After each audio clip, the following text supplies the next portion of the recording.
Hey, what's up, Unbroken Nation? Here's what I think about often.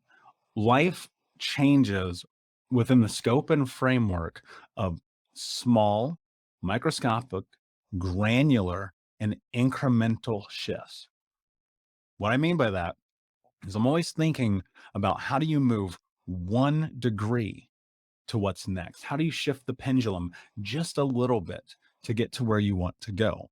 And this idea prompted for me the other day because I got invited to be on a very, very big podcast. In fact, it's the number one entrepreneurial podcast on planet Earth, like 100 million downloads. It's unbelievable.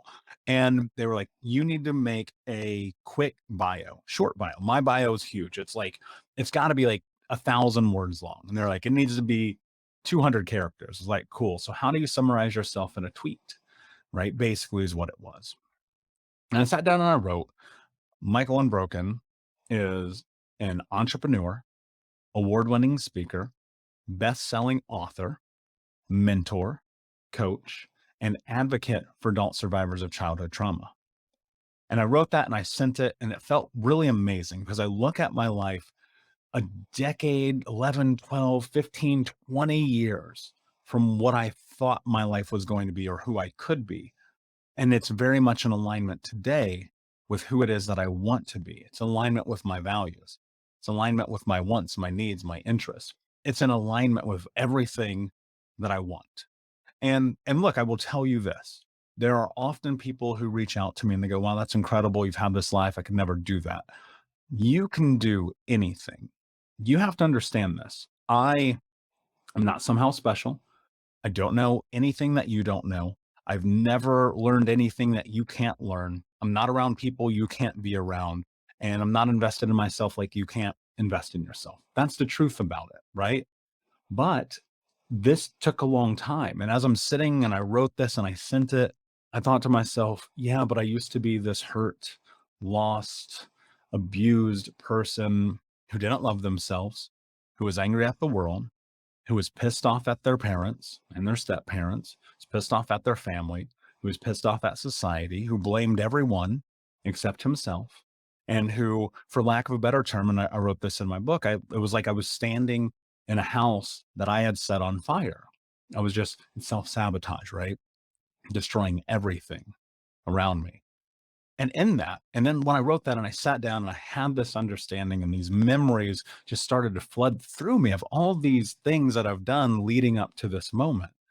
And people will look at Think Unbroken or what I've done and think to themselves, man, I can never accomplish that. Look how great Michael is. I literally have people message me this. But here's the truth, guys.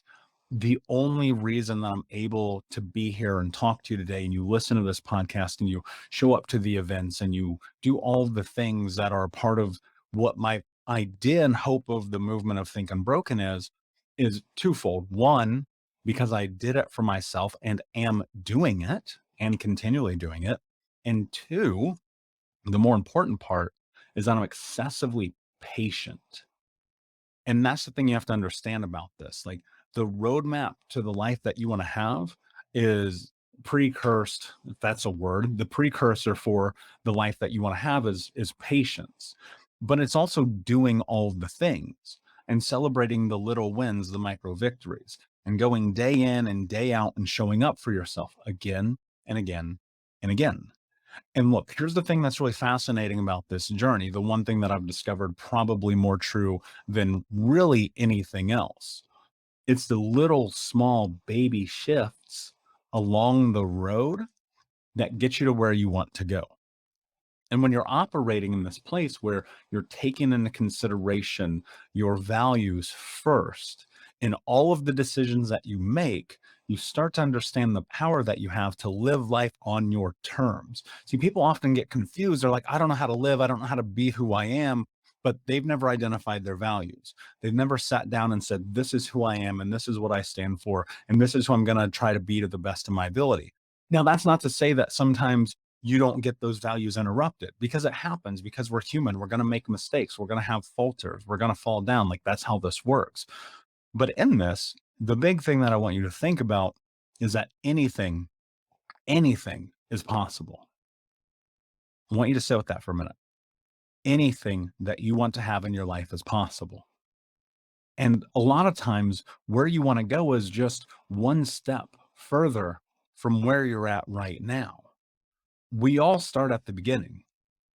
There's no such thing as an overnight success. No one's ever done anything where suddenly their life was different. It doesn't work that way. Think about getting in shape, right? Think about changing your lifestyle. Think about starting a new job. Everybody sucked at everything the first time they did it. First time you rode a bike, you definitely probably fell down. I think the majority of people do, right? I know some adults who still fall down, right? But that's part of life. You're going to fall down sometimes, but you keep going. And in this process, the measurement for success in your life is, are you willing to face the fear of doing the thing that you know in your heart, in your gut, in your soul, in your spirit that you need to do?